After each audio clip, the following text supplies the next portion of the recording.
दोस्तों, एक बार की बात है। एक गांव में एक किसान अपने बेटे के साथ रहता था। वो जिंदगी के मुश्किल से मुश्किल टाइम में भी शांत और पॉजिटिव रहता और हमेशा ये कहता, जो होता है अच्छे के लिए होता है, बस ऊपर वाले पे भरोसा रखो।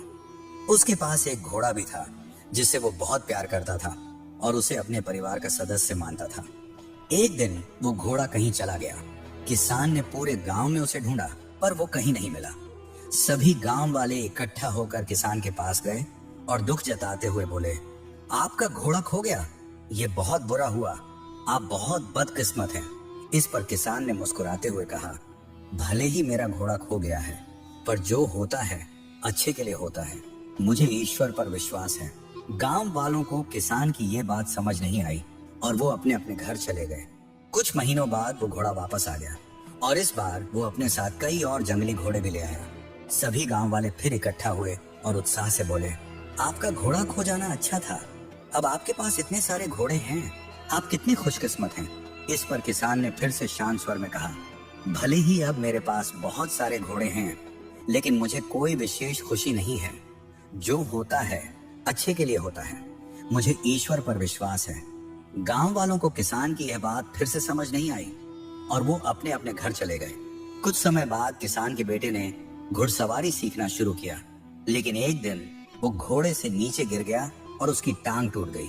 सभी गांव वाले फिर इकट्ठा हुए और अफसोस जताते हुए बोले, शायद इतने सारे घोड़े मिलना अच्छा नहीं था। अगर ये घोड़े नहीं होते तो आपके बेटे की टांग न टूटती। आप बहुत बदकिस्मत हैं। किसान ने फिर वही बात कही, भले ही मेरे बेटे की टांग टूट गई है, पर जो होता है अच्छे के लिए होता है। मुझे ईश्वर पर विश्वास है। गांव वालों को किसान की ये बात फिर समझ नहीं आई और वो अपने अपने घर चले गए। कुछ समय बाद राज्य पर हमला हो गया। राजा की सेना कम पड़ने लगी, इसलिए सभी जवान लड़कों को सेना में भर्ती किया जाने लगा। लेकिन किसान का बेटा युद्ध में जाने से बच गया क्योंकि वह घायल था। सभी गांव वाले फिर इकट्ठा हुए और भावुक होकर बोले, आपका बेटा युद्ध में जाने से बच गया, आप कितने खुशकिस्मत हैं। पर हम सब बहुत दुखी हैं क्योंकि हमारे बेटे युद्ध में चले गए। हमें नहीं पता वो वापस आएंगे भी या नहीं। गांव वालों ने किसान से पूछा, हमने आपको जीवन के मुश्किल से मुश्किल वक्त में भी शांत और पॉजिटिव रहते देखा है, आप ऐसा कैसे कर लेते हैं। किसान मुस्कुराया और कहा, हमेशा खुश और पॉजिटिव रहने के लिए दो बातों को समझना जरूरी है। पहली बात, लोगों की बातों को ज्यादा ध्यान मत दो, क्योंकि उनकी बातों को ध्यान देने का मतलब है अपनी खुशियों की रिमोट कंट्रोल दूसरों के हाथों में देना। अगर लोग आपकी तारीफ करेंगे तो आप खुश हो जाएंगे और अगर बुराई करेंगे तो आपको गुस्सा आएगा।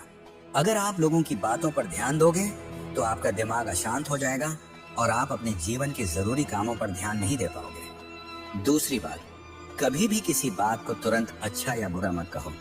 जिस तरह किसी किताब के सिर्फ एक लाइन को पढ़कर ये नहीं बताया जा सकता कि पूरी किताब अच्छी है या बुरी, उसी तरह लाइफ के किसी एक इंसिडेंट को देखकर ये नहीं कहा जा सकता कि वो पूरी जिंदगी के लिए अच्छी थी या बुरी। आज जो घटना अच्छी लग रही है वो कल बुरी साबित हो सकती है और आज जो घटना बुरी लग रही है वो कल अच्छी भी लग सकती है। जैसा कि हमने इस कहानी में देखा, आपके साथ क्या होगा वो आपके हाथ में नहीं है, लेकिन आपके कर्म आपके हाथ में हैं। इसलिए अपने कर्म और सोच को अच्छा बनाओ और बाकी चीजें ऊपर वाले के हवाले कर दो, क्योंकि जो भी होता है वो अच्छे के लिए ही होता है। बस ईश्वर पर भरोसा रखो। दोस्तों, हमारे आसपास कई लोग हैं जो अपनी जिंदगी में मुश्किल दौर से गुजर रहे हैं। हो सकता है कोई हिम्मत हार चुका हो, कोई खुद को अकेला महसूस कर रहा हो, या कोई अपनी परेशानियों से लड़ते लड़ते थक चुका हो। शायद सिर्फ एक सही बात सही समय पर किसी की पूरी जिंदगी बदल सकती है।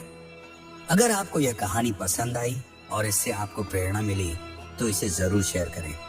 क्या पता आपका एक शेयर किसी के जीवन में रोशनी ले आए, किसी को उम्मीद दे दे या किसी को फिर से मुस्कुराने की वजह मिल जाए।